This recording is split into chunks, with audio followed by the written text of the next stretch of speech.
가치 투자를 검색하면 펀더멘탈이란 단어가 가장 먼저 나오죠. 기업의 펀더멘탈이란 무엇일까요? 기업의 근본적 가치를 말하는 겁니다. 아주 쉽게 설명하면 오너와 주주들에게 돌아가는 돈이 많은 기업을 우수한 펀더멘탈을 가진 기업이라고 합니다.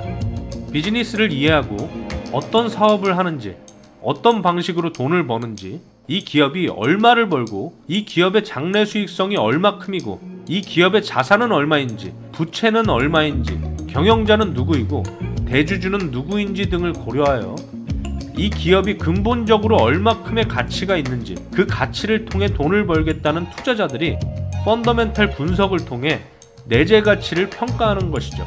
결론적으로 펀더멘탈이란 실적에 대한 이야기이고 순이익을 말하는 겁니다. 기업의 순이익이 누적 증가할 기업을 찾아내고 그 기업의 가치보다 시장의 평가가 절하되어 있을 때 투자하여 그 기업 가치 또는 기업 가치 이상의 가격에 도달했을 때 수익을 창출하겠다는 투자자들을 가치 투자자라고 합니다. 오늘은 펀더멘탈 분석을 위한 많은 지표들 중 PER과 멀티플에 대한 이야기를 해보도록 하겠습니다. PER, 퍼라는 얘기 많이 들어보셨을 겁니다. Price Earnings Ratio, 주가 수익 비율을 의미합니다. 네이버에 검색해보면 저퍼주니 고퍼주니 얘기가 많죠. 이게 PER이 10 이하면 싼 주식이고 그 이상이면 비싼 거다, 나름대로 자신들만의 기준을 적어놓은 글들이 많은데요. 이 PER, 퍼가 절대적으로 높고 낮은 것보다 이게 비싼지 싼지를 아는 것이 중요하겠죠. 여러분이 카페를 인수한다고 생각을 해봅시다. 비용을 다 털어내고도 순이익이 연 5천만 원이 남는 카페가 있습니다. 근데 이 카페를 인수하려고 하는데 1억 5천만 원을 달라고 합니다. 그러면 PER, 퍼가 3이 되는 거겠죠. 이렇게 순이익 대비 몇 배에 살 수 있나를 얘기할 때 배수, 즉 멀티플이라고 얘기합니다. 시가총액에서 순자산을 나누면 PBR, 주가 순자산 비율이 나오고 순이익에서 자본을 나누고 곱하기 100을 하면 ROE, 자기자본 이익률이 나오는데 PBR, ROE는 다음에 더 깊이 공부해 보도록 하고요. 오늘은 PER과 멀티플의 활용에 대해서 집중해 보도록 하겠습니다. 대외 변수를 제외하고 지난달에는 연 5천만 원 정도 순이익을 내는 카페들이 PER 4배에 거래됐었는데 이번 달에는 PER 3배에 거래되고 있다. 그러면 이 카페를 인수할 만 하겠는데? 이런 식으로 순이익의 배수로 접근하는 거죠. 퍼가 100배인지 200배인지, 즉 이 절대 수치로는 이 기업이 싸게 거래되는지 비싸게 거래되는지 알 수 없다는 겁니다. 그렇기 때문에 순이익을 정확히 알아내는 것이 중요하다는 겁니다. 순이익 대비 몇 배에 팔리고 있느냐, 몇 배까지 떨어지면 살 것이냐를 고민해야 되겠죠. 모든 수익이 발생할 수 있는 자산의 PER은 얼마일까, 몇 년 안에 자금을 회수할 수 있을까를 고민해 보는 겁니다. 순이익 흐름이 들쭉날쭉한 기업이 있고 순이익이 안정적으로 성장하는 기업이 있습니다. 이렇게 안정적으로 성장하는 기업을 안정성장형 기업이라고 하는데요. 이런 기업들이 과거의 순이익 흐름이 좋기 때문에 시장에서 더 비싸게 거래될 확률이 높겠죠. 예를 들어서 단순 비교를 해본다면 순이익 성장률이 들쭉날쭉 10%인 기업이 PER 10배에 거래되고 있었는데 최근 3년 평균 30%의 순이익 성장률을 보이는 기업이 PER 10배라면 후자의 경우가 더 좋다고 볼 수도 있겠죠. 그렇기 때문에 이익의 지속성과 증가 속도가 중요하다고 볼 수 있습니다. 또한 PER의 경우에는 산업군이나 기업의 성격에 따라 평균값이 전혀 다르기 때문에 절대적인 비교가 큰 의미 없다고 말씀드렸던 겁니다.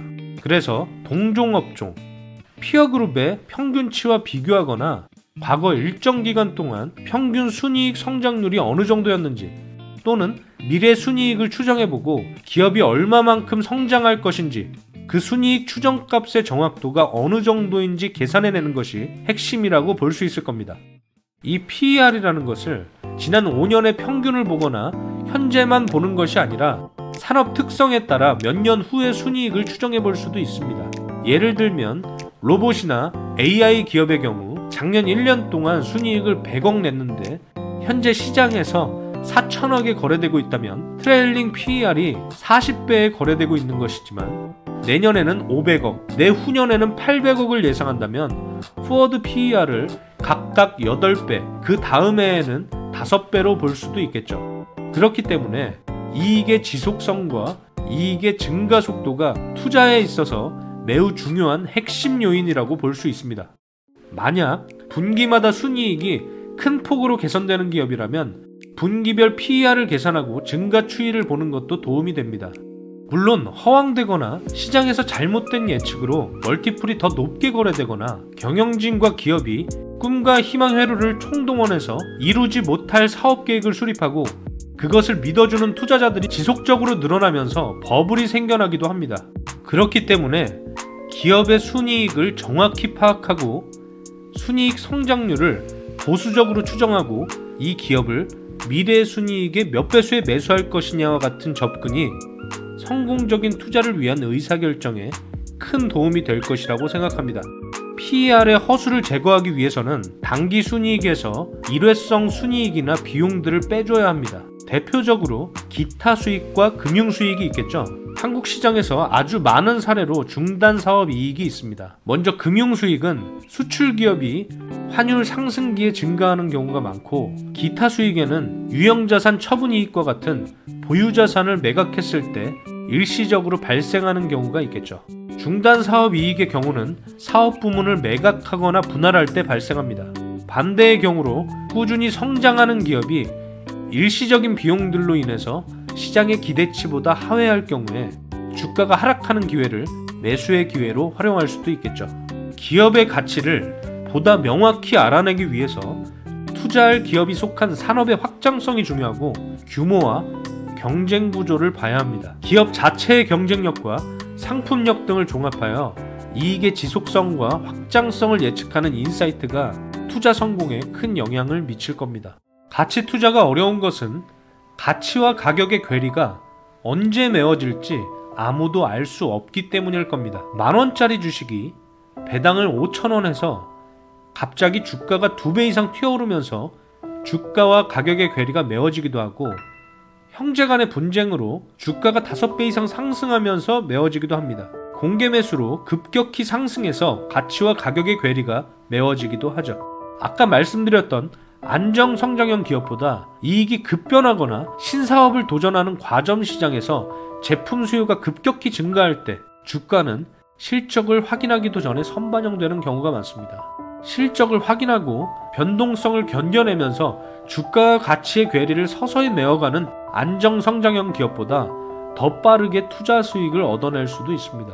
상승하는 주가 위에서 테마주로 빠르게 단기 수익을 내는 것도 급변할 기업의 이익과 시장의 기대감, 이런 원리를 효율적으로 이용하는 것이겠죠. 투자의 방법과 전략에는 수많은 것들이 있겠지만 우리가 오늘 알아본 PER과 멀티플, 순이익과 순이익의 배수를 계산하고 주가와 가치의 괴리, 안전마진을 찾아 확률 게임을 하는 것이 투자의 본질이 아닐까 생각해 봅니다. 그렇기 때문에 결국 투자는 이익의 지속성과 방향성, 증가 속도를 내 편으로 만드는 전략이 반드시 있어야 한다고 생각합니다.